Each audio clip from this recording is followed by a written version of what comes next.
ವಿವಿಧ ವಾರ್ಡ್ಗಳಲ್ಲಿ ಅಭಿವೃದ್ಧಿ ಕಾಮಗಾರಿ ಕೈಗೊಳ್ಳಲು 7 ಕೋಟಿ ರೂಪಾಯಿ ಅನುದಾನದಲ್ಲಿ ಮಂಜೂರಾದ ಕಾಮಗಾರಿಗಳ ಬಗ್ಗೆ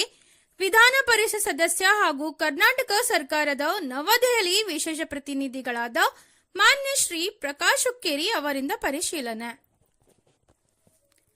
ಚಿಕ್ಕೋಡಿ ಪಟ್ಟಣ ವ್ಯಾಪ್ತಿಯಲ್ಲಿ ಬರುವ ಬಸವೇಶ್ವರ ನಗರ, ಹುಡ್ಕೋ ಕಾಲೋನಿ, ಸಾಯಿ ಮಂದಿರ,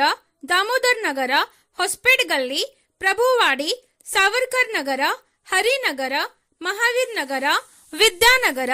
ವಿವಿಧ ವಾರ್ಡ್ಗಳಲ್ಲಿ ಅಭಿವೃದ್ಧಿ ಕಾಮಗಾರಿ ಕೈಗೊಳ್ಳಲು 7 ಕೋಟಿ ರೂಪಾಯಿ ಅನುದಾನದಲ್ಲಿ ಮಂಜೂರಾದ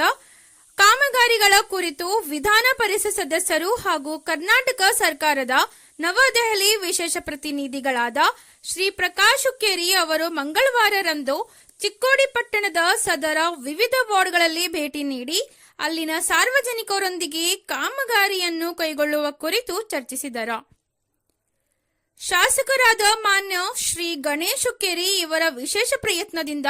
ಚಿಕ್ಕೋಡಿ ಪಟ್ಟಣದಲ್ಲಿ ಈಗಾಗಲೇ ಗುರುವಾರಪೇಟೆ ಅಗಲೀಕರಣ, ವಿವಿಧ ವಾರ್ಡ್ಗಳಲ್ಲಿ ರಸ್ತೆ ಹಾಗೂ ಚರಂಡಿ ಮತ್ತು ಯುಜಿ ಕೇಬಲ್ ಕಾಮಗಾರಿಗಳು, ಬಸವ ಸರ್ಕಲ್ ಅಭಿವೃದ್ಧಿ, ಪಟ್ಟಣಕ್ಕೆ ಮಾಂಜರಿ ಕೃಷ್ಣಾ ನದಿಯಿಂದ ಕುಡಿಯುವ ನೀರಿನ ಹೊಸ ಪೈಪ್ಲೈನ್ನ ಕಾಮಗಾರಿ ಹೀಗೆ ಮುಂತಾದ ವಾರ್ಡ್ಗಳಲ್ಲಿ ಅಭಿವೃದ್ಧಿ ಕಾಮಗಾರಿಗಳನ್ನು ಕೈಗೊಳ್ಳಲಾಗುತ್ತಿದೆ. ಚಿಕ್ಕೋಡಿ ಪಟ್ಟಣ ವ್ಯಾಪ್ತಿಯಲ್ಲಿ ಬರುವ ಬಸವೇಶ್ವರ ನಗರದಲ್ಲಿ ರಸ್ತೆ ಚರಂಡಿ ಅಭಿವೃದ್ಧಿಗಾಗಿ ರೂಪಾಯಿ 85,30,000,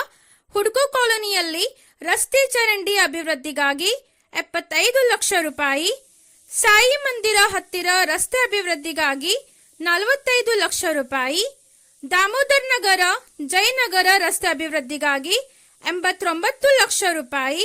ಹೊಸಪೇಟ್ ಗಲ್ಲಿಯಲ್ಲಿ ರಸ್ತೆ ಅಭಿವೃದ್ಧಿಗಾಗಿ 41 ಲಕ್ಷ ರೂಪಾಯಿ, ಪ್ರಭುವಾಡಿ, ಸಾವರ್ಕರ್ ನಗರದಲ್ಲಿ ರಸ್ತೆ ಹಾಗೂ ಚರಂಡಿ ಅಭಿವೃದ್ಧಿಗಾಗಿ 74 ಲಕ್ಷ ರೂಪಾಯಿ, ಹರಿನಗರ, ಮಹಾವೀರ್ ನಗರಗಳಲ್ಲಿ ರಸ್ತೆ ಅಭಿವೃದ್ಧಿಗಾಗಿ 54 ಲಕ್ಷ ರೂಪಾಯಿ, ಖೇಮಚಂದ್ ನಗರ, ಕವಡ್ಗೆ ಮಠ್ ನಗರಗಳಲ್ಲಿ ರಸ್ತೆ ಅಭಿವೃದ್ಧಿಗಾಗಿ 63 ಲಕ್ಷ ರೂಪಾಯಿ, ವಿದ್ಯಾನಗರ, ಗಣೇಶ್ ನಗರ ರಸ್ತೆ ಅಭಿವೃದ್ಧಿಗಾಗಿ 67 ಲಕ್ಷ ರೂಪಾಯಿ ಹಾಗೂ ಮೆಹಬೂಬ್ ನಗರಗಳಲ್ಲಿ ರಸ್ತೆ ಹಾಗೂ ಚರಂಡಿ ಅಭಿವೃದ್ಧಿಗಾಗಿ 56 ಲಕ್ಷ ಹೀಗೆ ವಿವಿಧ ವಾರ್ಡ್ಗಳಲ್ಲಿ ಅಭಿವೃದ್ಧಿ ಕಾಮಗಾರಿ ಕೈಗೊಳ್ಳಲು ಒಟ್ಟು ರೂಪಾಯಿ 7 ಕೋಟಿ ರೂಪಾಯಿ ಅನುದಾನದಲ್ಲಿ ಮಂಜೂರು ಮಾಡಲಾಗಿದೆ ಎಂದು ತಿಳಿಸಿದರು. ಈ ವೇಳೆ ಪುರಸಭೆ ಸದಸ್ಯರಾದ ರಾಮ ಮಾನೆ, ಅನಿಲ್ ಮಾನೆ, ಗುಲಾಬ್ ಹುಸೇನ್ ಬಾಗ್ವಾನ್, ಪ್ರಭಾಕರ್ ಕೋರೆ, ಖಾದರ್ ಕಮ್ತೆ, ರಾಜು ನೋಗ್ನಿಹಾಳ್, ವರ್ಧಮಾನ್ ಸದಲ್ಗೆ, ಸುರೇಶ್ ಕಾಳಿಂಗೆ, ರವಿ ಮಾಳಿ, ಮಲ್ಲಪ್ಪ ನಿಂಬಿಗಿಡದ್ ಹಾಗೂ ಪಟ್ಟಣದ ಸಾರ್ವಜನಿಕರು ಹಾಗೂ ಪುರಸಭೆ ಅಧಿಕಾರಿಗಳು ಉಪಸ್ಥಿತರಿದ್ದರು.